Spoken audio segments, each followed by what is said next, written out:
Let's talk about this book. This book was so devastatingly beautiful, but also revolutionary. The way Tananarive Due writes, it's so realistic, so comprehensible, very, very easy to read, but also it leaves such a heaviness in your heart after you finish this. This book follows Robert Stephen Jr. His nickname is Robbie. He recently got into this conflict and this physical attack, if you will, with a white boy named Lyle McCormack. One thing about Lyle McCormack is that he is the son of the landlord that owns half of the town that they live in called Gracetown. And Robbie kicked this Lyle McCormack after Lyle McCormack made some very inappropriate comments on his sister Gloria Stephens. He got into trouble because he's a black boy. Anyway, this is set in Jim Crow America, so that's back when slavery and the emphasis in this caste system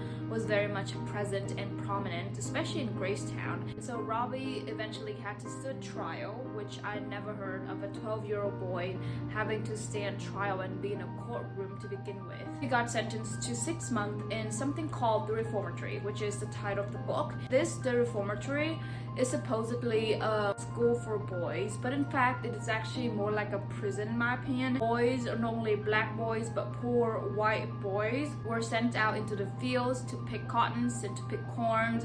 They were beaten, they were abused, they were bullied, they were subjected to very harsh and even extreme conditions. And this school for boys, this reformatory, has been known for many of the rumors saying that it's abusive towards the boy, which it is, but also many of the ghost stories that haunt the place. Robbie, one thing about he is that he has this special ability to see ghosts. Not only, first of all, his mother's ghosts who passed away, but also he saw other ghosts that haunt the place. We follow him on his journey on trying to get out of this reformatory. There were so many very, very gruesome, but also I believe to be very realistic and real experiences that were actual experiences of black boys. And the reason why this book was so special was because the protagonists are all children. If you're looking for something that's centered around slavery but centers on children experiences and learning about the brutal and gruesome and since extreme experiences and treatments that were used on black people back in Jim Crow America, in the South specifically,